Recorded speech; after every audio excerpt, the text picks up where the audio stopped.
கர்த்தருடைய நாமத்துக்கு மகிமையுண்டாகட்டும். எபிரேயர் நிருபம் 4ஆம் அதிகாரம். எபிரேயர் 4:16. ஓகே. ஆதலால் நாம் இரக்கத்தை பெறவும் ஏற்ற சமயத்தில் சகாயம் செய்யும் கிருபையை அடையவும் தைரியமாய் கிருபாசன தண்டையிலே சேரக்கடுவோம். முதல் வாரத்தில் நம்ம இந்த வேத வசனத்திலிருந்து நம்ம கர்த்தருடைய வார்த்தையை தியானிக்க கர்த்தர் உதவி செய்தார். ஆமென். அதை நீங்கள் கேட்கல அப்படின்னு சொன்னால் யூடியூப்பில் போய் நீங்கள் அந்த பிரசங்கத்தை கேளுங்க. அன்றைக்கு நம்ம என்ன காரியங்களை சொன்னோம்னு சொன்னால், வெட்கத்தோடும் பயத்தோடும் நான் தெய்வ சந்நிதியில் வருவதற்கு தகுதியானவன் அல்ல என்கிற அந்த உணர்வுகளோடு கூட அல்ல, தைரியத்தோடு தேவனுடைய சமூகத்துக்கு வாங்கன்னு சொல்லி பவுல் அப்போஸ்தலன் அழைப்பு விடுகிறான். காரணம், யாருக்கு அழைப்பு வைக்கிறான்னு சொன்னால், நியூ டெஸ்டமென்ட் சர்ச். அப்போ பழைய ஏற்பாட்டு சபையை பார்த்து சொல்லலை, புதிய ஏற்பாட்டு சபையோடு கூட பேசுகிறார். நீங்கள் தைரியமாக கிருபாசன தண்டையில் அப்படின்னா தேவ சமூக தண்டையில் நீங்கள் வாங்க அப்படின்னு அழைக்கிறார். காரணம் என்னன்னா, ஏன் தைரியம் என்கிற வார்த்தையை உபயோகிக்கிறார் சொன்னால், தேவனுடைய சமூகத்தில் வருவதற்கு அத்தனை பயமும் அத்தனை விதமான ரூல்ஸ் அண்ட் ரெகுலேஷன்ஸ் எல்லாம் ஓல்ட் டெஸ்டமெண்ட்டில் இருந்தது. எல்லா ரிலிஜன்லையும் இருக்குது. தெய்வத்தினிடத்தில் போகணும்னு சொன்னால் அதற்கு இந்தந்த காரியங்கள் எல்லாம் செய்ய வேண்டும் என்று எல்லா மதங்களும் அதை தான் சொல்லுது. ஆமென், ஸ்தோத்திரம், அல்லேலூயா. எனவே இப்படிப்பட்டதான ரிலிஜியனில் இருந்தெல்லாம் இந்த புதிய சுவிசேஷத்தை ஏற்றுக்கொண்டு இயேசு கிறிஸ்துவை ஏற்றுக்கொண்டு சபைகளுக்குள்ளே வந்திருக்கிறதான அற்புதமான அந்த ஜனங்களை பார்த்து பவுல் சொன்னார், நீங்கள் தைரியமாக வாங்க, பயத்தோடு கூட அல்ல. ஆமென், ஹல்லேலூயா. திகிலோடு கூட அல்ல, அல்லது தேவனுடைய சமூகத்தில் வருவதற்கு நான் பாத்திரன் அல்ல என்கிற உணர்வோடு கூட அல்ல, தைரியமாய் இந்த கிருபாசனம் தண்டையில், தைரியமாய் இந்த தேவன் அண்டையில் நீங்கள் வாங்க என்கிற ஒரு அழைப்பை அங்கே வைத்தார். அப்போ ஏன் பயம் வந்தது என்பதெல்லாம் ஓல்ட் டெஸ்டமென்ட்ல படித்தோம். கிருபாசனம் என்றால் என்ன, கிருபாசன தண்டையில் போவது என்றால் என்ன, வருஷத்துக்கு ஒரு முறை பிரதான ஆசாரியன் மட்டும்தான் கிருபாசனத்தில் போக முடியும், ஆட்டுக்குட்டியுடைய ரத்தத்தை கொண்டு தான் போகணும். இவை எல்லாவற்றையும் ஃபஸ்ட்டு சண்டே நம்ம பார்த்தோம். அப்போ ஆண்டவர் ஏற்றுக்கொண்டால் மன்னித்தால் தான் மன்னிப்பார், இல்லைன்னு சொன்னால் மன்னிப்பு இல்லை. அப்போது அந்த இடம் ரொம்ப பயத்துக்குரிய இடம், எல்லாரும் போயிட முடியாது. அந்நியன் அதற்குள்ளே வந்தால் அவன் சாக கடவன் என்று வேதத்தில் ஆண்டவர் எழுதி வைத்திருக்கிறார். அப்போ அதற்கென்று நியமிக்கப்பட்டதான பிரதான ஆசாரியன் மட்டும்தான் உள்ளே போக முடியும், லேவியன் கூட உள்ளே போக முடியாது. ஆமென். இப்படிப்பட்டதான ஒரு பயங்கரமான ஒரு இடம். அந்த இடம் ஏன் கர்த்தர் உண்டாக்குனார் சொன்னால், மனுஷன் அடிப்பதற்கா இல்லை. 2 வார்த்தை வாஸ்த. ஒன்று, நான் உன்னை சந்திக்கிறதான இடம். 2வது, உனக்கு சொல்ல வேண்டிய எல்லா விஷயத்தையும் நான் இங்கேருந்து என்ன பண்ணுவேன், உனக்கு சொல்லுவேன். இதெல்லாம் நாம் ஃபஸ்ட் சண்டே பார்த்தோம். ஆமென். அப்போ அதுக்கு தான் அந்த பிளேஸ். கர்த்தர் ஜனத்தை மீட் பண்ணுறதான ஒரு இடம், கர்த்தர் கொடுக்குற ஆலோசனையை ஜனத்துக்கு சொல்கிறதான ஒரு இடமாய் கர்த்தர் வைத்திருந்தார். ஆமென், ஹல்லேலூயா. எந்த பிரச்சனையானாலும் எதுவானாலும் கர்த்தர் சொல்லுவார், என்ன பண்ணுங்க, கூடார தண்டையில் ஜனத்தை கூட்டி சேரு அப்படின்னு சொல்லிட்டு அங்கேருந்து கர்த்தர் காரியங்கள் எல்லாம் பேசுவார், தீர்ப்புகளை அங்கேருந்து கர்த்தர் சொல்லுவார். அப்படிப்பட்ட இடமா இருந்தது. இப்போ புதிய ஏற்பாட்டு காலம் வந்த பொழுது பாருங்கள், ஆண்டவராக இயேசு இந்த பூமியில் வந்து ரத்தம் சிந்தி தன்னைத்தானே பலியாய் மாற்றினதினாலே எப்படி அந்த திரைச்சீலை இயேசு கல்வாரியில் மரித்த பொழுது இந்த மகா பரிசுத்த ஸ்தலத்துக்கு போவதற்கு முன்பதாய் போடப்பட்டிருந்ததான திரைச்சீலை மேலிருந்து கீழே 2ஆய் கிழிந்தது போல இயேசுனுடைய சரீரம் கிழிக்கப்பட்டது, அடிக்கப்பட்டது, ரத்தம் சிந்தப்பட்டது. அந்த ரத்தத்தினாலே மிகப்பெரியதான ஒரு கிருபையை தேவன் மனுஷனுக்கு தந்தார். இனி நீ பலி செலுத்த வேண்டியதில்லை, நீ பயப்பட வேண்டியதில்லை. நான் உனக்காக பலியாக இருக்கிறேன், நான் உனக்காக ரத்தம் சிந்திருக்கிறேன். அதனால் நீ தைரியமாக என்னுடைய சமூகத்துக்கு என்ன பண்ண முடியும், வர முடியும் என்கிறதான மிகப்பெரியதான ஒரு கிருபையின் ரட்சிப்பை பூலோகத்தில் கர்த்தர் வைத்தார். ஆமென், ஹல்லேலூயா. இப்போ சபைக்குள்ள ஜனங்கள் எல்லாம் வந்து உட்கார்ந்து கொண்டு இருக்கிறாங்க. இப்போ சபைக்குள்ளே இருக்கிற பிரச்சனைகள் என்னன்னு சொன்னால், நீ விருத்த சேதனம் பண்ணி தான் ஆகணும், நீ ரட்சிக்கப்பட்டிருந்தாலும் சரி, ஆனால் மோசையினுடைய பிரமாணத்தையும் நம்ம என்ன பண்ணி தான் ஆகணும், கடைபிடித்தான் ஆகணும், இதையும் கடைபிடிக்கணும், இதையும் கடைபிடிக்கணுன்ற அப்படிப்பட்ட உபதேசங்கள்லாம் நியூ டெஸ்டமென்ட் சபையில் வந்து ஜனங்களுக்குள்ளே ஒரு பெரிய இஷ்யூவாக போய் கொண்டு இருக்கிற காலகட்டங்களில் தான் பவுல் எல்லாம் ஊழியம் செய்கிறார். சோத்திரம். ஆமென். எனவே பவுல் சொல்லும்போது சொல்றார், இனி நீ விருத்த சேதனம்லாம் பண்ண வேண்டியதில்லை, சரீரத்தில் நமக்கு விருத்த சேதனம் இல்லை, உள்ளான மனிதனிலே கர்த்தர் விருத்த சேதனத்தை தந்திருக்கிறார். ஆமென். எனவே தைரியமாக நீங்கள் கிருபாசன தண்டையில் என்ன பண்ணுங்க, தேவ பிரசன்ன தண்டையில் வாங்க என்கிறதான அழைப்பை வைத்தார். அப்போ எங்கேருந்து எனக்கு தைரியம் வருது, அவருடைய சமூகத்துக்கு போவதற்கு எங்கேருந்து எனக்கு தைரியம் வருதுன்னு சொன்னால், கடைசியாக நான் முடித்தது என்னென்னா இயேசுவின் ரத்தம். அதுக்கெல்லாம் வசனத்தை நான் சொன்னேன், நீங்கள் நோட் பண்ணி வச்சுருப்பீங்க. ஆமென். ஹல்லேலூயா. எபிரேயர் 10ஆம் அதிகாரத்திலிருந்து பேசணும். அவருடைய ரத்தத்தினாலே அங்கே வரக்கூடியதான தைரியத்தை தேவன் உனக்கும் எனக்கும் வைத்திருக்கிறார். ஆமென். ஹல்லேலூயா. ஹல்லேலூயா.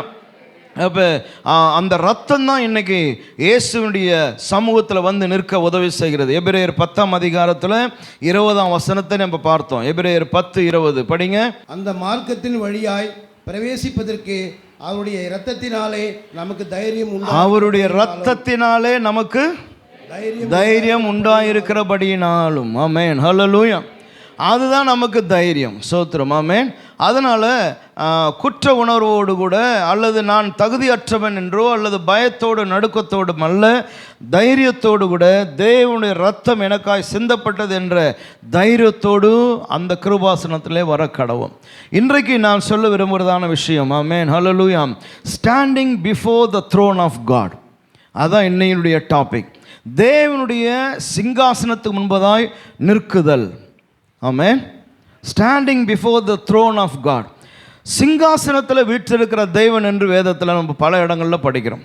வானம் அவருக்கு சிங்காசனம், பூமி அவருக்கு பாதபடி. ஆமென்.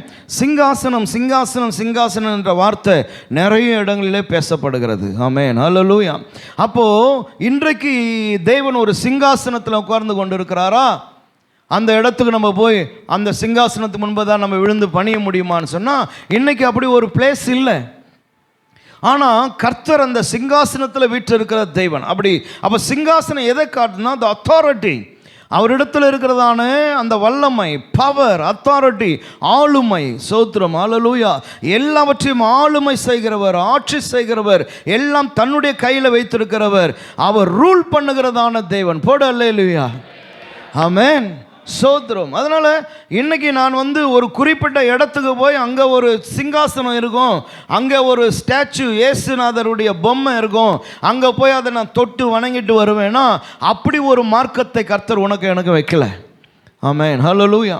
இயேசு இந்த பூமியில் இருந்தபோது சொன்னார். ஜான் காஸ்பல் சாப்டர் 4:24, யோவான் சுவிசேஷம் 4ஆம் அதிகாரம் 24ஆம் வசனத்தில் இயேசு சொல்லும் போது சொன்னாங்க, தேவன் ஆவியா இருக்கிறார், தேவன் ஆவியா இருக்கிறார், அவரை தொழுது கொள்ளுகிறவர்கள், அவரை தொழுது கொள்ளுகிறவர்கள் ஆவியோடும் உண்மையோடும் அவரை தொழுது கொள்ள வேண்டும் என்றார். அப்போ இயேசு நல்லா ஒரு விளக்கத்தை கொடுக்கிறார். நீ போய் நான் எங்கன்னா சிங்காசனம் போட்டு உட்கார்ந்துன்னு இருப்பேன், எனக்கு அந்த மாதிரி ஒரு சிலை எங்கன்னா செஞ்சு வச்சுருப்பாங்க, அந்த சிலையை போய் வணங்கிட்டு வரலாம் நினச்சிடாதீங்கப்பா. எப்படி இருக்கிறாராம்? தேவன் ஆவியாக இருக்கிறார். ஆமென். அவரை தொழுது கொள்ளுகிறவர்கள் ஆவியோடும் உண்மையோடும் அவர் என்ன பண்ணுங்க? தொழுது கொள்ளுங்கள். அப்போது standing before the throne of God, தேவனுடைய பிரசன்னத்துக்கு முன்பதாக, சிங்காசனத்துக்கு முன்பதாக நிற்பது என்றால் என்னன்னா, தேவனுடைய பிரசன்னத்தில், தேவ சமூகத்தில் வந்து தேவனுக்கு முன்பதாக நிற்பது. ஆமென். ஹல்லேலூயா. ஹல்லேலூயா. அப்போ தேவனுடைய பிரசன்னம் எங்கே இருக்குது அப்படின்னு சொன்னால், தேவ பிரசன்னம் உனக்குள்ளே இருக்குது. ஆமென். ஹல்லேலூயா. சோத்திரம். நீ தனித்து எந்த அறையில், எந்த இடத்துல நீ தேவனை சந்திக்க வேண்டும் என்று விரும்புகிறியோ, உன் மனதை ஒருமுகப்படுத்தி ஆண்டவரோடு கூட பேச வேண்டும் என்று நினைக்கிறியோ, ஆண்டவரை ஆராதிக்க வேண்டும் என்று நினைக்கிறியோ, அந்த இடத்துல you can feel the presence of God. ஆமென். ஹல்லேலூயா. அப்போ தேவ மகிமை அல்லது தேவ பிரசனம், தேவனுடைய சிங்காசனம் என்பது ஏதோ ஒரு குறிப்பிட்ட இடத்துல இல்லை. ஆமென். நீ எங்கே வேணாலும், சோத்திரம், ஆமென், நின்று கொண்டு கர்த்தரை ஆராதிக்க, கர்த்தரை துதிக்க நீ எத்தனைப்பாயானால் அந்த இடத்துல நீ தேவ பிரசனத்தை, தேவ மகிமையை நீ காண முடியும். ஆமென். ஹல்லேலூயா. அது உன்னுடைய சொந்த வீடாக இருக்கலாம், வாடகை வீடாக இருக்கலாம், அறை வீடாக இருக்கலாம், நீ போகிறதான வாகனமாக இருக்கலாம், நீ போகிற பஸ்ஸாக இருக்கலாம், ட்ரெயினாக இருக்கலாம், எங்கேனா இருக்கட்டும். காரணம், அவர் ஆவியாக இருக்கிறார், அவர் உனக்குள்ளே இருக்கிறார். ஆமென். ஹல்லேலூயா. ஆமென். அதனால் அவருக்கு முன்பதான் நான் வருதல் என்பது எங்கேயோ நீண்ட தூரம் பயணம் பண்ணி காலில் செருப்பு போடாமல், இது போடாமல், அது போடாமல், விரதம் எடுத்து எங்கேயோ போய் யாரையோ ஒருத்தர் நான் பார்த்துட்டு வர போகிறேன். இன்னும் அவர் ஆவியா இருக்கிறார். எங்கே ஆவியா இருக்கிறார்? அவர் உனக்குள்ளே இருக்கிறார். ஹல்லேலூயா. அவர் உனக்காய் ஆவியானவர் அனுப்பப்பட்டார். ஆமென். ஸ்தோத்திரம். அப்ப எங்க இருந்து நீ கண்ணை மூடி ஆண்டவரே ஸ்தோத்திரம் நான் உம்முடைய பிரசன்னத்தில் வருகிற ஆண்டவரேன்னு சொல்லி கொஞ்ச நிமிஷம் கண்களை மூடி நம்ம மைண்டெல்லாம் டைவர்ட் பண்ணி தேவனுடைய அந்த பிரசன்னத்தை உணர ஆரம்பிப்போமானா கர்த்தருடைய பிரசன்னத்தை உணர முடியும். ஆமென். எனவே தான் பவுல் அப்போ சொல்கிறான், தைரியத்தோடு கிருபாசன தண்டையில் வாங்க. அப்படின்னா என்னென்னா தேவனிடத்தில் வாங்க. ஆமென். தைரியத்தோடு தேவனிடத்தில் வாங்க. பயந்து தேவனை விட்டு விலகி போயிடாதீங்க. தேவனிடத்தில் தைரியத்தோடு கூட வாங்கன்ற மிகப்பெரியதான அழைப்பை அவன் சபைக்கு முன்பதாய் வைக்கிறான். ஆமென். ஹல்லேலூயா. அப்போது சில நேரங்களில் நம்ம நினைக்கலாம், தேவனுடைய பிரசன்னத்துக்கு வந்துட்டு அவரை பார்த்து ஆண்டவரே நீ நல்லவர், உமக்கு நன்றி அப்படின்லாம் நம்முடைய கிராட்டிடியூட், நம்முடைய நன்றி அவருக்கு தெரியப்படுத்தலாம், அவரை புகழலாம், பாடலாம். அப்படி ஒரு பக்கம் நினைக்கலாம். இன்னொரு பக்கம் ஆண்டோடைய பிரசன்னத்துக்கு வந்துட்டு ஐயோயோ அவருக்கு முன்பதாக நான் இருக்கிறது எப்படின்னு சொல்லி ஒரு நடுக்கம், ஒரு பயம் என்ன பண்ணலாம், நமக்குள்ளே வரலாம். இது ரெண்டுமே நமக்குள்ளே வரும். ஆமென். பயம் வரும், ஏன்னா அவர் பயங்கரமானவர். ஆமென். ஸ்தோத்திரம். ஹல்லேலூயா. அப்படிப்பட்டதான தெய்வன். ஆமென். ஸ்தோத்திரம். அப்போ ஓல்ட் டெஸ்டமெண்ட்ல தேவனை பார்த்த ஜனங்கள் எல்லாம் அவருடைய பயங்கரத்தை பார்த்திருக்கிறாங்க. எனவே தான் பவுல் சொல்கிறான், பயப்படாதீங்க, கம் நியர் டு காட். ஆமென். ஹல்லேலூயா. நீ தைரியமாய் ஆண்டவருடைய சமூகத்தில் நீ கடந்து வா. ஸ்தோத்திரம். அப்போ இன்னைக்கு நம்ம புரிந்து கொள்ள வேண்டியதான விஷயம், தேவனுடைய பிரசன்னத்தில் தேவனுடைய சமூகத்தில் நான் வர வேண்டுமானால், ஆமென், ஸ்தோத்திரம், அதில் வருவதனால எனக்கு உண்டாகிற நன்மைகள் எல்லாம் என்ன? நிறைய நன்மைகள் இருக்குது. ரொம்ப நேரம் நம்ம பேசிட்டு போக முடியாது. ஒரு 3 விஷயங்களை உங்களுக்கு முன்னாடி நான் வைக்க வேண்டும் என்று விரும்புகிறேன். ஆமென். ஹல்லேலூயா. அதுக்கு முன்பாக பாருங்க, மத்தேயு சுவிசேஷம் 4ஆம் அதிகாரம் 17ஆம் வசனத்தில் ஆண்டவர் இந்த பூமியில் இருந்தபோது அவர் பிரசங்கம் பண்ணும் பொழுது அவர் சொன்னதான ஒரு வார்த்தை, மேத்யூ காஸ்பல் சாப்டர் 4 verse 17. அது முதல் இயேசு மனம் திரும்புங்கள், பரலோக ராஜ்யம் சமீபத்திருக்கிறது என்று பிரசங்கிக்க தொடங்கினார். பரலோக ராஜ்யம் சமீபத்தி இருக்கிறது. ஆமென். heaven is at hand. உங்க கைகளிலே, உங்களுக்கு நேரா, உங்களுக்கு அருகாமையிலே பரலோக ராஜ்யம் இருக்குது அப்படின்னு பிரசங்கிக்கிறார். மனம் திரும்புங்க, பரலோக ராஜ்யம் எங்கேயோ இல்லை. அப்போ தேவனுடைய சிங்காசனத்துக்கு முன்பதாக வந்து நிற்பது, standing before the God's presence அப்படின்னா நம்ம மரித்தருப்பாடு அருமா பரலோகத்தில் போய் அவருடைய சிங்காசனத்துக்கு முன்னாடி நிற்கிறது, அதுவும் ஒன்று இருக்குது. ஆமென். ஆனால் இங்கே பவுல் கொடுக்குற அழைப்பு அது அல்ல. மரித்தருப்பாடு தேவனுடைய சமூகத்தில் சிங்காசனம் போய் நிற்கிறது இல்லை, இந்த பூமியில். அதனால தான் ஆண்டவர் சொன்னார், பரலோக ராஜ்யம் உங்களுக்குள்ளே இருக்குது, அது உங்களுக்குள்ளே இருக்குது. ஆமென். ஹல்லேலூயா. எங்கேயோ இல்லை, அது உங்களுக்கு அருகிலே இருக்குது, உங்கள் கையில் இருக்குது, உங்ககிட்ட இருக்குது. அதான் இயேசு கிறிஸ்துவனுடைய பிரசங்கமாக இருந்தது. ஆமென். ஹல்லேலூயா. அவரிடத்தில் வந்த எல்லாரையும் அவர் ஏற்றுக்கொண்டார். ஆமென். ஸ்தோத்திரம். அவர்களுக்காக ஆண்டவர் ஜெபித்தார், எல்லா காரியங்களும் சொன்னார். ஆமென். அப்படிப்பட்டதான தேவன் அவர். ஹல்லேலூயா. அப்போ தேவனுடைய சமூகத்தில் நிற்பதினாலே எனக்கு உண்டாகிறதான நன்மைகள் என்ன என்பதை இந்த காலையில் நம்ம வாசித்து முடிக்க போகிறோம். ஆமென். அப்போ லிட்ரலாக தேவனுடைய சிங்காசனத்தை தரிசனங்களிலே கண்ட பக்தர்களை குறித்து வேதம் சொல்லுது. ஆமென். அவருடைய தரிசனங்களிலே அவங்க தேவன் சிங்காசனத்தில் வீற்றிருக்கிறதை கண்டார்கள். ஆமென். ஐசையா சாப்டர் 6, ஏசாயா தீர்க்கதரிசி புஸ்தகம் 6ஆம் அதிகாரம். ஏசாயா 6ஆம் அதிகாரம். அங்கே ஏசாயா ஒரு அற்புதமான தரிசனத்தை பார்க்குறான். அங்கே உசியா ராஜா மரணம் அடைஞ்சிட்டாரு. அவர் மரணம் அடைந்ததான அந்த நாட்களில் அவன் ஒரு தரிசனத்தை கர்த்தர் அவனுக்கு தருகிறார். வாசிங்க பிரதர். உசியா ராஜா மரணம் அடைந்த வருஷத்தில் ஆண்டவர் உயரமும் உன்னதமான சிங்காசனத்தின் மேல் வீற்றிருக்க கண்டேன். அவருடைய வஸ்திர தொங்கலால் தேவாலயம் நிறைந்திருந்தது. சேராபீன்கள் அவருக்கு மேலாக நின்றார்கள். அவர்களில் ஒவ்வொருவனுக்கும் அவ்வாறு சேட்டைகள் இருந்தன. அவனவன் 2 சேட்டைகளால் தன் முகத்தை மூடி, 2 சட்டைகளால் தன் கால்களை மூடி, 2 சட்டைகளால் பறந்து ஒருவரை ஒருவர் நோக்கி, சேனைகளின் கர்த்தர் பரிசுத்தர், பரிசுத்தர், பரிசுத்தர், பூமி அனைத்தும் அவருடைய மகிமையால் நிறைந்திருக்கிறது என்று கூப்பிட்டு சொன்னார். ஆமென். ஸ்தோத்திரம். இந்த தரிசனத்தில் பாருங்க, 1 to 3 வசனங்கள் அவர் எப்படிப்பட்டவர், அவருடைய காட்சி என்ன என்பதை வெளிப்படுத்துது. ஆமென். சோதனை எப்படி இருந்தாராம்? உயரமும் உன்னதமான சிங்காசனத்தில் வீற்றிருக்க நான் கண்டேன். அப்போ அந்த சிங்காசனமே எப்படி இருக்குது? உயரமும் உன்னதமான சிங்காசனத்தில். அப்போ கேருபீன்கள் அவருக்கு மேலாக நின்றார்கள். அவர்களில் ஒவ்வொருவனுக்கும் அவ்வாறு செட்டைகள் இருந்தன. அவனவன் 2 செட்டைகளினாலே தன் முகத்தை மூடிக்கொண்டு, 2 செட்டைகளினாலே தன் கால்களை மூடி, 2 செட்டைகளினாலே பறந்து. அப்போ பாருங்க, தேவனுக்கு முன்னாடி அவன் எல்லாத்தையும் மூடிக்கொண்டு 2 செட்டைகளினாலே அவன் காரியங்களை செய்து கொண்டு ஒருவரை ஒருவர் நோக்கி, சேனையில் கர்த்தர் பரிசுத்தர் பரிசுத்தர் பரிசுத்தர், பூமி அனைத்தும் அவருடைய மகிமையினால் என்ன பண்ணியிருக்கான்? நிறைந்திருக்கிறது சொன்னான். அதுதான் பிக்சர். உசியா ராஜா மரணம் அடைந்த அந்த நாட்களில் தேவன் ஒரு தரிசனத்தை தருகிறார் பாருங்க. ஏசையா தேவன் சிங்காசனத்தில் வீற்றிருக்கிறத பார்க்குறான். அந்த தரிசனத்தில் அதுக்கு முன்பதாய் இவன் நின்று கொண்டிருக்கிறார். ஆமென், ஹல்லேலூயா. அப்போ பிரம்மாண்டமான ஒரு தரிசனம். அவர் எப்படிப்பட்டவர்? பயத்துக்குரியவர், நடுக்கத்துக்குரியவர், பரிசுத்தர். சோத்திரம். இப்படிப்பட்டதான ஒரு பிக்சரை அவன் பார்க்குறான். அப்போது ஸ்டாண்டிங் பிஃபோர் காட்ஸ் ப்ரெசன்ஸ் அப்படின்னா, இன்றைக்கி நானும் நீங்களும் போய் தேவனுடைய சமூகத்துக்கு முன்னாலே போய் நம்ம முழங்கால் படியிடும் போது, நிற்கும் போது, ஆமென், ஹல்லேலூயா, எதை நாம் உணர்கிறோம், எதை நாம் பார்க்கிறோம்னு சொன்னால், ஒரு உன்னதமான தேவனுடைய சமூகத்துக்கு நம்ம போகிறோம். சோத்திரம். ஆமென், ஹல்லேலூயா. பரிசுத்தமுள்ளதான தேவனுடைய பிரசன்னத்துக்கு நம்ம அனுபவிக்கிறோம். ஆமென், ஹல்லேலூயா. அப்படிப்பட்டதான தேவன் தான் உனக்கும் எனக்கும் அவர் பிரசன்னமாகிறார். ஆமென், ஹல்லேலூயா. நம்ம அதை நல்லா விளங்கி கொள்ளணும். சோத்திரம். ஆமென். தேவன் ஏதோ விளையாட்டுக்குரியவர் அல்ல.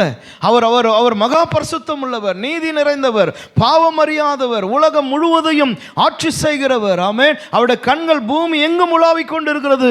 பூமி அனைத்தும் தேவ மகிமையினாலே நிறைந்திருக்கிறது. அப்படிப்பட்டதான தேவ பிரசன்னத்துக்கு தான் நம்ம போகிறோம். ஆமென், ஹல்லேலூயா. சோத்திரம். இப்போ ஏசாயாவை கவனிங்க. தேவன் யார் என்பதை காட்டிட்டார். இப்போ ஏசாயா பக்கத்துக்கு வாங்க. ஆமென். 4ஆம் வசனம், கூப்பிடுகிறவனுடைய சத்தத்தினாலே வாசல் நிலைக்கால்கள் அசைந்து ஆலயம் புகையினாலே நிறைந்தது. ஆமென். இப்போது நம்ம ஜெபம் பண்ணத்துக்கு கதவை சாத்திட்டு நம்ம முட்டி போட்டு ஜெபம் பண்ண ஆரம்பித்தா, இதெல்லாம் நடந்ததுன்னா உள்ளே உட்காந்து ஜெபம் பண்ணுவோமா? ஏந்து கதவை திறந்து வெளியே ஓடியாடுந்துருவோம். ஆமென். திடீர்னு புஷ்ஷுன்னு புகைலாம் கிளம்புது அப்படின்னா கொஞ்சம் தைரியம் உள்ளவன் என்ன பண்ணுவான்? ஏம்மா, என்ன கிச்சனில் எதுனா புகை போட்டு இருக்கிறியா? என்ன பண்ணுற? ஏங்க அடுப்பே எரியலங்கன்னா இன்னும் பக்குன்னு இருக்கும். அப்போ எங்கேருந்து புகை வருது? கூப்பிடுடைய சத்தம், பரிசுத்தர் பரிசுத்தர் பரிசுத்தர், பூமி அனைத்தும் அவர் மகிமையினால் நிறைந்திருக்கிறது என்று கூப்பிட்டு சொன்னான் பத்தியா? அந்த சவுண்டு எக்கோ மாதிரி ரூமில் அப்படியே இங்கே ஒரு சவுண்டு அங்கே ஒரு சவுண்டு அப்படியே அடிச்சதுன்னா கதவை திறந்துன்னு ஓடிடுவோம். சோத்திரம். ஆமென், ஹல்லேலூயா. அப்போ அங்கே தான் அவன் நிற்கிறான். அப்படிப்பட்ட தேவனுக்கு முன்னாடி நிற்கிறான். ஆமென். 5ஆம் வசனம், அப்பொழுது ஐயோ அப்பொழுது நான் ஐயோ அதமானேன், நான் அசுத்த உதடுகுள்ள மனுஷன், அசுத்த உதடுகளுள்ள ஜனங்களின் நடுவில் வாசமாய் இருக்கிறவன், சேனைகளின் கர்த்தராகிய ராஜாவை என் கண்கள் கண்டதே. Praise the Lord. ஒரு அல்லேலூயா சொல்லலாமா? சேனைகளின் கர்த்தராகிய ராஜாவை என் கண்கள் கண்டதே. எல்லாரும் கவனிக்கணும். சேனைகளின் கர்த்தர், பரிசுத்தமுள்ளதான கர்த்தர், யாருடைய கண்ணு காணுது அப்படின்னு சொன்னால், ஏசாயா என்கிறதான ஒரு பர்சன், அவருடைய கண் காணுது. ஆமென். அவன் என்ன சொல்கிறான் தன்னை பற்றின்னு சொன்னால், ஐயோ நான் செத்தேன் அப்படின்னா, நான் அதமானேன். காரணம், நான் தேவனை என்ன பண்ணுறேன்? பார்க்குறேன். நான் அதமானேன். அசுத்த உதடு உள்ள மனுஷன் நான் அசுத்த உதடு உள்ள ஜனங்கள் நடுவிலே நான் வாசம் பண்ணுகிறேன். ஆமென், ஹல்லேலூயா. அப்போது நான் அசுத்தன், அசுத்த உதடு உள்ளவன், நான் நான் நான் தேவ சமூகத்தில் நிற்கக்கூடியவன் அல்ல. தேவ பிரசன்னத்தில் நான் செத்தே போவேன். ஏன்னா அந்த பிரசன்னம் அப்படி இருக்கு. நான் இப்படிப்பட்ட ஜனத்தோடு கூட வாழ்ந்து கொண்டு இருக்கிறவன். ஆமென், ஹல்லேலூயா. அப்படின்னு சொல்லிட்டு அவன் சொல்கிறான், என்னுடைய கண்கள், மை ஐஸ், என் கண்கள் அந்த ராஜாவை கண்டது. போடுவர் அல்லேலூயா. அசுத்த உதடுள்ளவன் யாருடைய கண்? அசுத்த ஜனங்களோடு கூட வாசம் பண்ணுகிறவன் யாருடைய கண்? நான் செத்தண்டா அப்பா அப்படின்றதான அந்த மனுஷனுடைய கண் யாரை பார்க்குது? சிங்காசனத்தில் வீற்றிருக்கிறதான தேவனை பார்க்குது. ஆமென். ஹல்லேலூயா, ஹல்லேலூயா. அப்போ இன்னைக்கு புரிந்து கொள்ளணும், தேவனுடைய சமூகத்தில் போய் தேவனுடைய பிரசன்னத்துக்குள்ளே நிற்கையில் அந்த பிரசன்னத்தோடு கூட ஒப்பிடும் பொழுது நாம் அசுத்தன். என் உதடு அது நல்ல உதடு அல்ல, அசுத்த உதடு. எவ்வளோ காரியத்தை பேசுது உதடு. நான் அசுத்தமான ஜாதி ஜனங்கள் மத்தியில் வாசம் பண்ணுகிறேன். ஆமென், ஹல்லேலூயா. எனக்கு கர்த்தர் ஒரு பிரசன்னத்தை வெளிப்படுத்துகிறார், அவருடைய பிரசன்னத்தை நான் உணர்றேன். அவர் வந்து நிற்கிறார். ஆமென், ஹல்லேலூயா. அப்போ இவன் ஏசாயாவுடைய ரிஃப்ளெக்ட் எப்படி இருக்குன்னா, ஐ எம் so லார்ட், நான் இப்படிப்பட்டவன் ஆண்டவரே அப்படின்றான். ஆமென், ஹல்லேலூயா. இப்போ ஆண்டவருடைய ரெஸ்பான்ஸ் என்னன்னு பாருங்க. நான் இப்படிப்பட்டவன் ஆண்டவரேன்னு சொன்ன உடனே அடுத்தது பாருங்க, அடுத்த 3 வசனம். அப்பொழுது சேராபீன்களில் ஒருவன் பலிபீடத்தில் இருந்திருந்து தன் கையிலே பிடித்த குரட்டால் ஒரு நெருப்பு தழலை எடுத்து என்னிடத்தில் பறந்து வந்து. கவனிக்கணும், நல்ல டீப்பா புரியணும். I am not worthy to stand before the throne of God அப்படின்னு நீ சொல்லும் பொழுது ஆண்டவர், then why you are standing, just go out அப்படின்னு ஆண்டவர் என்ன பண்ணுறதில்ல, சொல்லுறதில்ல. நீ அசுத்தன் நீயே ஒத்துக்கின, அப்புறமா ஏன் என் பிரசனத்தில் இருக்கிறப்போ அப்படின்ட்டு இருந்தாருன்னா இன்னைக்கு இங்கே யாருமே இருக்க முடியாது. நான் அசுத்தன் ஆண்டவர் அப்படின்னு ஒன்று ஆண்டவர் சொல்றாரு, ஓகே வெயிட், நான் அந்த அசுத்தத்தை எடுக்கிறேன், நான் அந்த அசுத்தத்தை மாத்துறேன். ஆமென், ஹல்லேலூயா. நான் உனக்காய் ரத்தம் சிந்துறேன், நான் உனக்காய் என் ஜீவனை தரேன், நான் உனக்காய் என் சொந்த குமாரனை இந்த பூமிக்கு அனுப்புகிறேன். சோத்திரம். ஆமென், ஹல்லேலூயா. நீ பட வேண்டிய பாடுகளை அவன் படுவார். சோத்திரம். உனக்காக அவர் அடிக்கப்படுவார். ஆமென், ஹல்லேலூயா. அப்போ சேராபீன்களில் ஒருத்தர் போய் ஒரு நெருப்பு தழலை கொண்டு வந்து அவருடைய உதட்டில் வைக்கிறாராம். ஆமென், ஹல்லேலூயா. அப்போ தேவ பிரசன்னத்திலிருந்து தேவன் விரட்டி அடிக்கிறவர் அல்ல, அங்கே வைத்து உன்னை சரி செய்கிற கர்த்தர் அவர். ஆமென், ஹல்லேலூயா. அந்த நெருப்பு தழல் வந்து அவனுடைய உதட்டை தொட்டதாம். ஆமென், சோத்திரம். அடுத்தது 7ஆம் வசனத்தில், அதனாலே என் வாயை தொட்டு, இதோ இது உன் உதட்டை தொட்டதினாலே உன் அக்கிரமம் நீங்கி உன் பாவம் நிவர்த்தியானது என்றார். அவ்வளோதான், வினாடி பொழுதுல கர்த்தர் ரிசல்ட்டை கொடுத்துட்டார். அவ்வளோதான், போ நீ போ, 40 நாள் உபவாசம் போடு, தண்ணி குடிக்காமல் உட்கார்ந்து இரு, அறை வீட்டுக்குள்ளவே இரு, இப்படியெல்லாம் கர்த்தர் எதுவும் சொல்லலை. மாம்சம் புசிக்காமல் இரு, காய்கறி மாத்திரம் சாப்பிட்டு கொண்டே இரு, அப்போது 40 நாள் நீ ஜெயிப்பாயானால் உனக்கு நான் நிவர்த்தி பண்ணுகிறேன். ஆமென். முடியை எடுத்துன்னு வந்து கொடு. இமிடியேட்டாக கர்த்தர் சரி பண்ணுறாரு. தப்புன்னு பலிபீடத்திலேருந்து ஒரு அக்கினி இறங்குச்சு, அவனுடைய உதட்டை தொட்டுச்சு. ஆண்ட சொன்னார், இப்போ ரைட் நவ் உன் பாவத்தெல்லாம் நீ நிவர்த்தி ஆக்கிட்டேன். ஒரு இலையில் சொல்லலாமா? ஹல்லேலூயா. நம்ம அங்கே நின்று இருந்தோம்னா நமக்கு ஏற்றுக்கொள்ள முடியாது. நம்ம திரும்பி திரும்பி என்ன தான் சொல்லின்னு இருப்போம், இல்லை ஆண்டவரே ஐ எம் நாட் worthy, நான் அசுத்தன். ஆமென். இன்னும் கொஞ்சம் நேரம் வச்சு இன்னும் கொஞ்சம் நெருப்பு தலையிலேருந்து கால் வரைக்கும் என்ன பண்ணோம், கொட்டுங்க. சோத்திரம். ரொம்ப சிம்பிளாக முடிச்சிட்டிங்களா ஆண்டவரே? அதுக்குள்ளே முடிஞ்சிச்சு, ஏந்து போயிட்டு வா, உன் பாவெல்லாம் நிவர்த்தி ஆகிட்டேன்றீரே, எனக்கு ஒரு மாதிரி இருக்குது. சோத்திரம். அதனால் கொஞ்சம் இன்னும் நிறைய நெருப்பு எத்துனுவாங்க ஆண்டவரே. சோத்திரம். ஆமென், ஹல்லேலூயா. இப்போல்லாம் இதெல்லாம் நடத்தும்போது பார்க்கலாம், அக்கினி அக்கினி அக்கினி அக்கினி இறங்குது, இதோ இறங்குது, அக்கினி இறங்குது, தலையிலேருந்து கால் வரைக்கும் இறங்குது அப்படின்னு போட்டு டபராவாக கொட்டுங்க ஆண்டவரே. அதுலேயே நான் ஆனால் அப்போ தான் நமக்கு ஒரு திருப்தி உண்டாகும். இங்கே ஆண்டவர் சிம்பிளாக அற்றுறாரு, okay go, hereafter you are not அசுத்தன். நான் உன்னை பரிசுத்தம் பண்ணியிருக்கிறேன், நான் உன்னை நீதியாக மாற்றிருக்கிறேன், உன்னுடைய வஸ்திரத்தை நான் நீதியின் வஸ்திரமாக மாற்றிருக்கிறேன். ஆமென், ஹல்லேலூயா. அப்படின்றது வினாடியில் நடக்குது. அப்போ இன்றைக்கி சால்வேஷன் எப்படி நடக்குதுன்னு சொன்னால், பெரிய கிளாஸ் எல்லாம் எடுத்து நடக்கிறது இல்லை, வித்தின் செகண்ட் கண்மூடி திறக்கிறதுக்குள்ள ஒருவனுக்குள்ள சால்வேஷனை கர்த்தர் உண்டாக்குறார். ஆமென், ஹல்லேலூயா. நீ விசுவாசித்தினால் ரட்சிக்கப்படுவ. ஐயா, நான் ரட்சிக்கப்பட நான் என்ன பண்ணணும்? பவுல்கிட்ட கேட்குறான் சிறைச்சாலை அதிகாரி. பவுலுடைய ஆன்சர் இஸ் வெரி சிம்பிள். அவன் சொல்றான், நீ விசுவாசித்தனா நீயும் உன் வீட்டாரும் ரட்சிக்கப்படுவீங்க. ஆமென், ஹல்லேலூயா, ஹல்லேலூயா. பிலிப்பை பார்த்து மந்திரி கேட்குறான், தண்ணி இருக்குது, என்ன பண்ணலாம் அப்படின்னா அவன் சொல்றான், if you are ready I am also ready, come get down. நீ ஆயத்தனா நானும் ஆயத்தவா, ஞானஸ்தானம் கொடுத்துட்றேன். அவ்வளோதான். அவன் சொன்னான், நான் ஆயத்தம். வினாடியில் ஞானஸ்தானம் முடிஞ்சிடுச்சு. ஆமென். நம்ம தான் ஞானஸ்தானத்துக்கெல்லாம் பல வருஷம் எடுத்துக்கிறோம். இது நடக்கணும், அது நடக்கணும், நான் இதை விடணும், அதை விடணும், நான் இப்படியெல்லாம் மாறிட்டு நான் வருகிறேன். நீ மாற மாட்டிய, நீ எப்படி உன்னை நீ மாற்றிக்க முடியும்? ஆமென். பலிபீடத்திலிருந்து ஒரு அக்கினி வந்து உன்னை தொடாம எப்படி உன்னை நீயே மாற்றிக்க முடியும்? முடியாத. அவன் ஒரு ப்ராஃபட் இல்லை, ப்ராஃபட் தானே இதை பேசுகிறான். எலியா தீர்க்கதரிசியாக தானே ஊழியம் செஞ்சுன்னு இருக்கிறான் இது நடக்கும் போதே. அப்போ தீர்க்கதரிசி தான் சொல்கிறாரு இதை.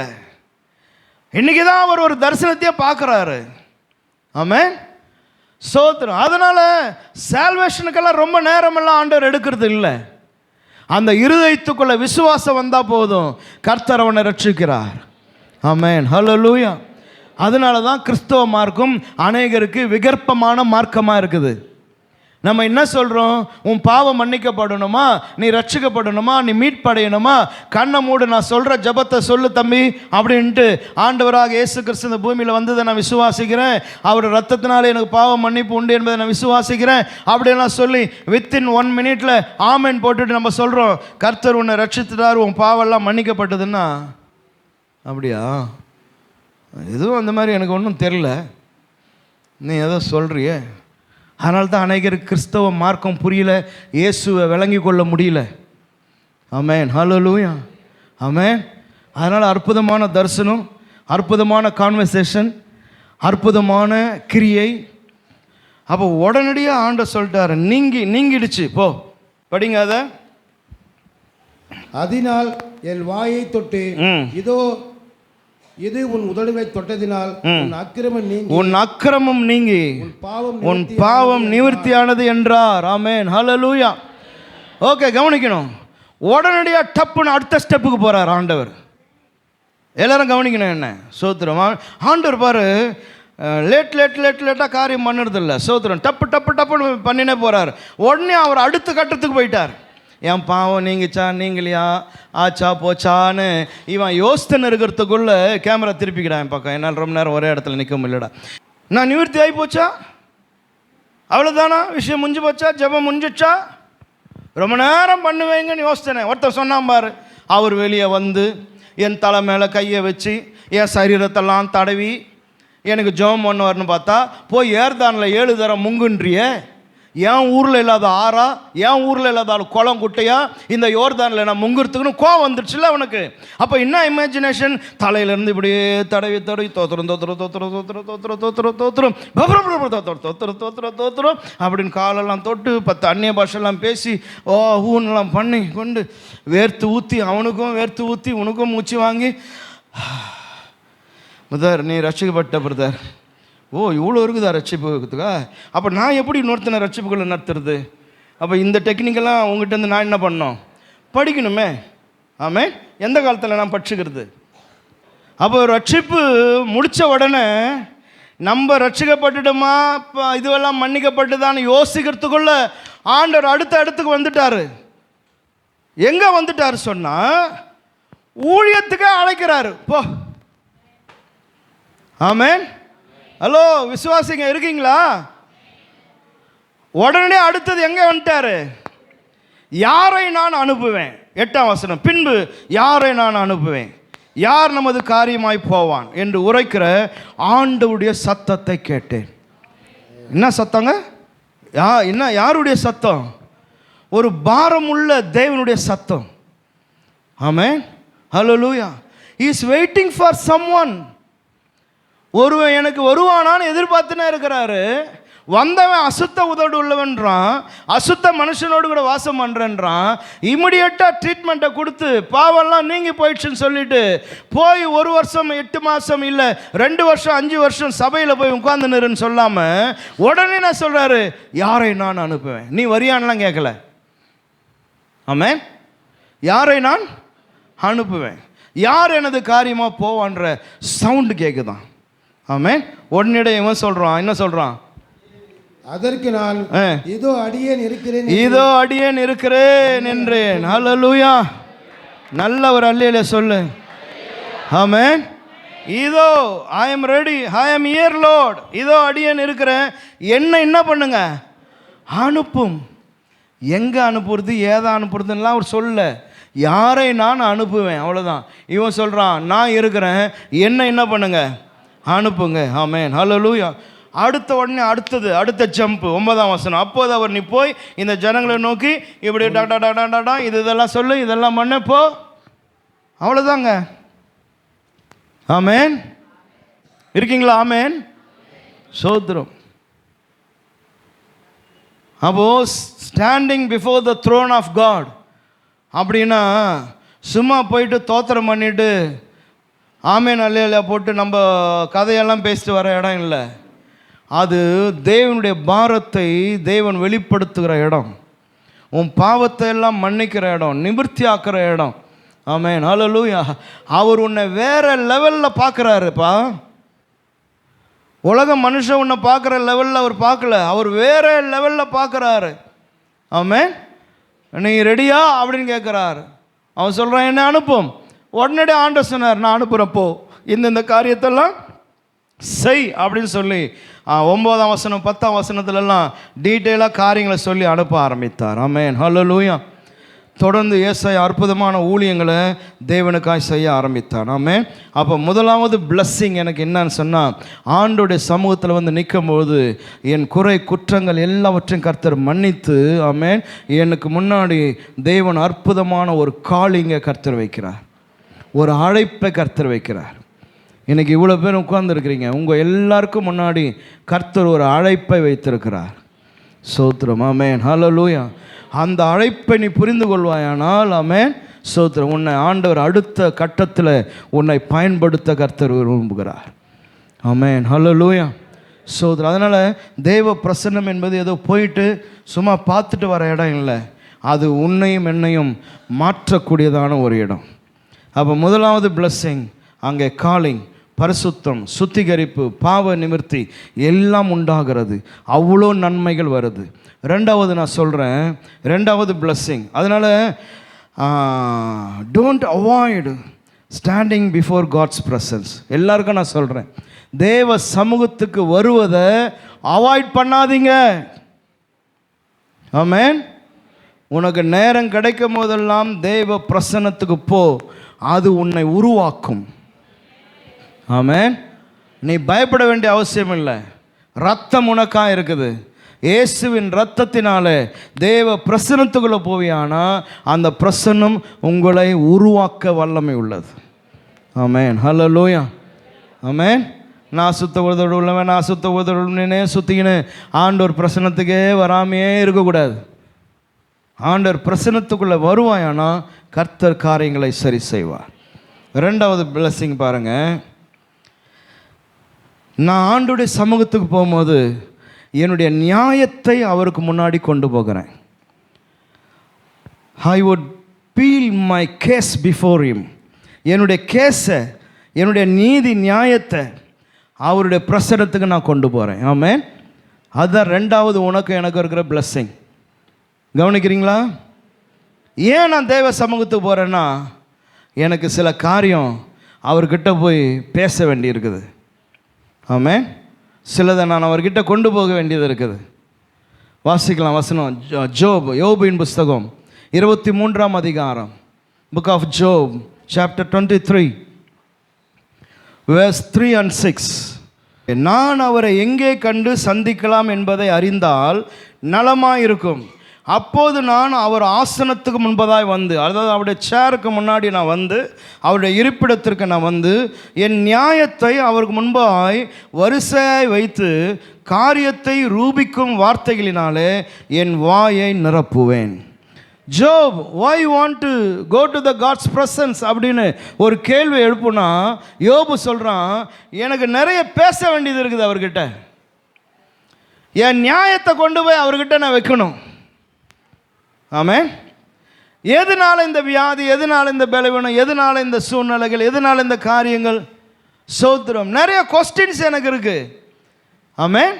ஸோ அதனால் நான் அவருடைய இருப்பிடம் எங்கன்னு தெரிஞ்சா நான் போய் அவர்கிட்ட நான் பேசணும். ஆமென். இருக்கீங்களா எல்லாரும்? அப்போ தேவனுடைய பிரசன்னத்தில் வருவதற்கு இருக்கிறதான கிரேட் பிளஸ்ஸிங் என்னன்னு சொன்னால், என்னை அழுத்துகிற, எனக்குள்ளே ஏற்படுகிற கேள்விகள், என் மனபாரங்கள், இவைகளை எல்லாம் அவருடைய சிங்காசனத்துக்கு முன்னாடி கொண்டு வந்து வைத்து அவரிடத்துல நான் பேசணும்னு நான் விரும்புகிறேன். ஆமென். உன் கேள்விகளுக்கு மனுஷனிடத்தில் பதில் இல்லை, உன் கேள்விகளுக்கு தேவனிடத்தில் பதில் இருக்கு. ஆமென். ஹல்லேலூயா. சோத்திரம். எனவே யோபு சொல்கிறான், எங்கன்னு மட்டும் எனக்கு அட்ரஸ் கொடுங்க, எங்கே அவரை பார்க்கலான்னு மட்டும் சொல்லுங்க, அப்படி இருந்தால் என் நியாயத்தை அவருக்கு முன்னாடி நான் கொண்டு வந்து வைப்பேன். இதே போல தான் எரேமியா தீர்க்கதரிசி பேசும் பொழுது, இது என்னது, ஐசாயாவா 1:18 நினைக்கிறேன், வழக்காடுவும் வாருங்கள் என்று கூப்பிட்றான். எப்படி? வழக்காடுவும் வாருங்கள்னு கர்த்தர் கூப்பிட்றார். கம் அப்படின்றா. எதுக்கு ஆண்டவர் நம்முடைய சன்னிதானத்துக்கு வரணும்? வழக்காடலாம், வா, உன் காரியம் என்ன சொல்லு. ஸோ அப்போ இன்றைக்கி கிறிஸ்தவர்களாகிய உனக்கும் எனக்கு இருக்கிற ஒரு பெரிய பிளஸ்ஸிங் என்னென்னா காட்ஸ் ப்ரெசன்ஸ். அதில் இருக்கிறதான இரண்டாவது ஆசீர்வாதம் என்னென்னா, என் மனபாரத்தையும் குமுறலையும் எனக்குள்ளே இருக்கிறதான கேள்விகளை எல்லாம் கொண்டு போய் அவரிடத்துல நான் வைப்பேன். என் நியாயத்தை எனக்கு செய்யுங்க ஆண்டவரே, எனக்கு நியாயம் வேணும் அப்படின்னு நான் கேட்குற ஒரு இடம் இருக்குமானா அது தேவனுடைய சமூகம். ஆமென். ஹல்லேலூயா. இன்னைக்கு எந்த மனுஷனிடத்தில் ஓடிய நீ நியாயம் கேட்டினாலும் ஒரு நியாயமும் நடக்காது. அநீதி நிறைந்ததான உலகம். ஆமென். அதில் யாரும் உனக்கு நியாயம் செய்ய மாட்டாங்க. ஆனால் ஒரு இடம் இருக்குது, அவர் நியாயாதிபதி, அவர் நியாயம் செய்கிறவர். அவருடைய பிரசன்னத்துக்கு போய் அங்கே உன்னுடைய காரியத்தை சொல்லுவாயானால். அண்ணால பாருங்க, இரவு நேரம் வந்தபோது அவள் எல்லா வேலையும் செய்து முடித்துட்டு அவள் தேவனுடைய சமூகத்துக்கு போனான். அண்ணாலே, ஏன் நீ தேவனுடைய சமூகத்துக்கு போகிறேன்னு சொன்னால், நான் பேச வேண்டிய விஷயம் உண்டு, நான் அவர்கிட்ட பேசணும். ஆமென். ஹல்லேலூயா. வேதத்தில் நிறைய உதாரணங்கள் சொல்லிக்கொண்டே போகலாம். கர்த்தருடைய பிரசன்னத்தில் போய் உட்கார்ந்தான், அவன் பேச வேண்டியதை பேசணும், அங்கே நியாயம் வெளிப்பட்டது. ஆமென். ஹல்லேலூயா. எனவே இந்த காலையில் அன்பு சகோதரா சகோதரியே, உனக்கு ஒரு நியாயத்தை வெளிப்படுத்துகிற இடம், நீ மனம் திறந்து பேசுகிறதான ஒரு இடம் தேவனுடைய சிங்காசனம். ஆமென். அதற்கு முன்பதாய் வந்து நீ உட்கார்ந்து பேச ஆரம்பிச்சேன்னா உனக்கு கர்த்தர் நிச்சயம் நியாயம் செய்வார். ஆமென். ஹல்லேலூயா. அவர் வேதத்தில் நியாயம் செய்திருக்கிறார், இன்றைக்கும் அவர் செய்கிறார், உனக்கும் அவர் நியாயம் செய்வார். நேரம் ஓடுது, ஸோ நான் முடிக்க விரும்புகிறேன். மூன்றாவது பிளஸ்ஸிங் பாருங்கள். மார்க்கு சுவிசேஷம் 5ஆம் அதிகாரத்தை எடுத்துக்கோங்க. தேவனுடைய சமூகத்தில் நான் வரும்பொழுது எனக்கு கிடைக்கிறதான மிகப்பெரியதான ஆசீர்வாதம் என்ன அப்படின்னு பார்த்தா, மார்க்கு சுவிசேஷத்தில் இயேசு கிறிஸ்து இந்த பூமியில் வாழ்ந்ததான காலத்தில் ஒரு ஸ்திரீ இருந்தா. அந்த ஸ்திரீக்கு சரீரத்தில் பலவீனம். அந்த ஸ்திரீயை குறித்து படிக்கும்போது அவர் சொல்கிறா, தன்னுடைய பணத்தை எல்லாம் மருத்துவர்களுக்காக செலவு செஞ்சாலாம். சோத்திரம். மருத்துவர்களுக்கு செலவு செய்யக்கூடியதான பணம் அவளிடத்தில் இருந்திருக்குது. 5ஆம் அதிகாரம் மார்க்கு 21ஆம் வசனத்தை பார்க்க போகிறோம். இல்லைன்னா இன்னும் கூட கீழே வந்துடலாம். சோத்திரம்.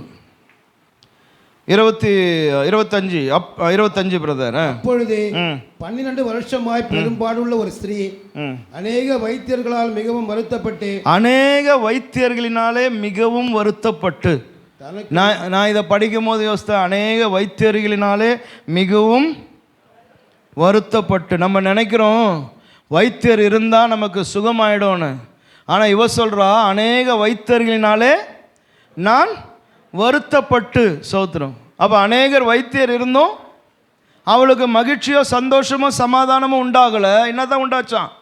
வருத்தம் தான் உண்டாச்சான். பாருங்க, இன்றைக்கும் நமக்கு ஒரு ஒரு ஒரு பலவீனம் வந்தால் அடுத்த நிமிஷம் நம்ம என்ன யோசிக்கிறோன்னா, ஐயோ எவ்வளோ கேட்பாங்களோ தெரியலையே. சோதரம். ஆமாம், இதுதான் அநேகருக்கு இருக்கிறதான பிரச்சனை. எனக்கும் இருக்கிற பிரச்சனை இதை தான். எதனா ஒன்று ஆச்சுன்னா எங்கே கொண்டு போவான், எங்கே கொண்டு போய் சேர்ப்பான், எவன் பணம் கட்டுவான். கொண்டு போய் சேர்த்த அடுத்த 10 நிமிஷத்தில் என்ன கேட்க போகிறான்? 30,000 கட்டு, 40,000 கட்டு, 50,000 கட்டுன்னு போகிறான். சோதரம். ஆமாம், யார் கட்ட போகிறா, எங்கே ஓட போகிறான், என்னத்தை பிடுங்க போகிறோம், என்ன பண்ண போகிறோம், எங்கே தோண்டி எடுக்க போகிறோம், என்ன பண்ண போகிறோம், ஒன்றும் கிடையாது. சோதரம். ஆமாம், அதுவே பெரிய பயமாக இருக்குது. இந்த அம்மாவை யோசித்தா அப்படி தான் அந்த காலத்துலேயே அந்த அம்மா இருந்திருக்கிறாங்க. ஆனால் இவங்கக்கிட்ட கொஞ்சம் பணம் இருந்திருக்கும் பொழுது, அதனால தான் அநேக மருத்துவரை போய் பார்த்துருக்குறாங்க. அநேக மருத்துவரை போய் பார்த்து கொண்டு ஒன்றுமே அவங்களுக்கு சந்தோஷம் உண்டாகலை. என்ன தான் உண்டாச்சான்? வருத்தம் தான் உண்டாச்சான். Then she thought, why not? I'll go and meet Jesus. நான் ஏன் இந்த ஏசின்னு யாரோ ஒருத்தர் சொல்கிறாங்களே, அவருடைய பிரசன்னத்தில் அவருக்கு முன்னாடி நான் ஏன் போகக்கூடாது? ஆமென், ஹல்லேலூயா. அந்த தாட் வந்த உடனே படிக்கணும். இயேசுவை குறித்து கேள்விப்பட்டு. யாரை குறித்து?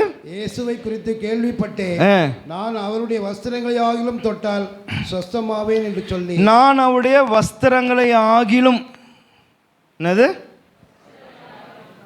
அட்லீஸ்ட் அவர் கையனா புட்சா கை கொடுக்கணா, இல்லை அவர் கையை தூக்கி தலையில் வச்சு ஜெபம் பண்ண சொன்னா, அதெல்லாம் இல்லை.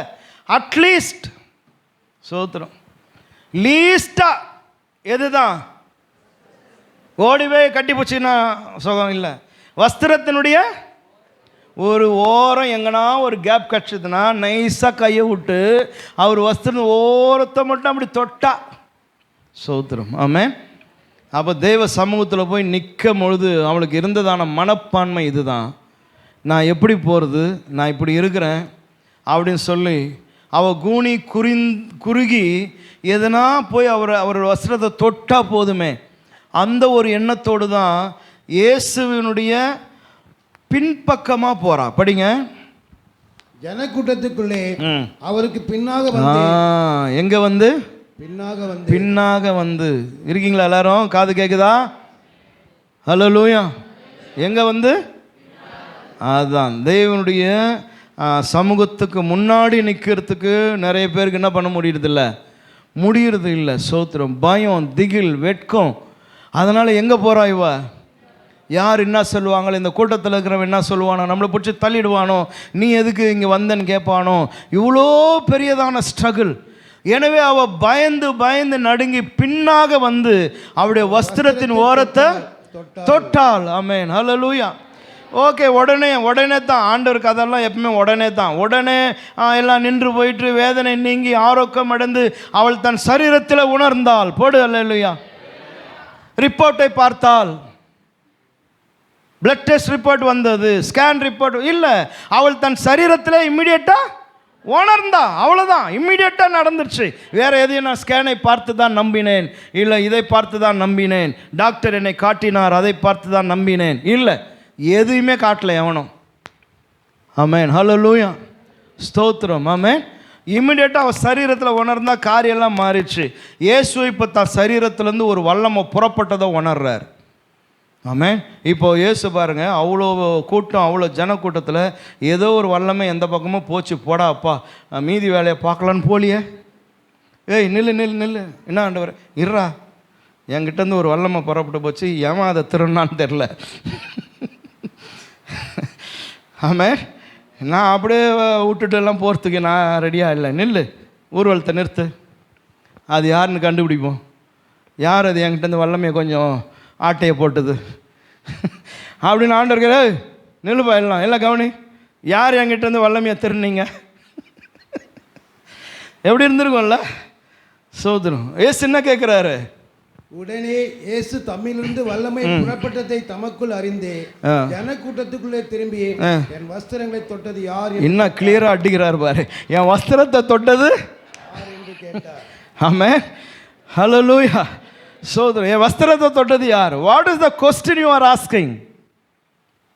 ஆமென். என்ன ஆண்டவரை கேள்வி இது? எப்படிப்பட்ட கேள்வி? என்ன நீ தனியாக உட்கார்ந்து இருக்கிறீரா? நீர் தான் ஜன கூட்டத்தில் இருக்கிற, ஜனம் கூட்டம் கச்சா மொச்சான்னு இப்படி அப்படியே போயின்னு வந்துன்னு இருக்குது. நீர் பாடுன்னு வந்து நிற்கிறீர். உன்னை தொடர்றவன் எத்தனையோ பேர் இருக்கிறான். நீர் பலரை தொடுறீர். இதில் என் வஸ்திரத்தை தொட்டது எவனா? இதில் எவ்வளோ பேர் தொட்டு இருப்பான். வாங்க ஆண்டவரை போகலான்னா ஆண்டவர் சொல்வது, பார் அமைதியாக இரு, நான் கேட்குற கேள்வி எவனுக்கு புரியணுமோ அவனுக்கு புரியும். ஆமென். வஸ்திரத்தின் ஓரத்தை தொட்டுறது யார் அப்படின்னா எல்லாருமா கை தூக்கணும். ஆண்டவரை நான் இப்படி வரும்போது கொடுத்தா உன் கையை வராசின்னு தான் ஆண்டவரை வந்தேன் அப்படியா தூக்கணும்? இல்லை, சரீரத்தில் உணர்றான் something it's happen in my body. என் சரீரத்தில் ஒன்று நடந்திருக்குதுன்னு அந்த ஸ்திரீ உணர்றா. சொல்றார், யார் தொட்டது?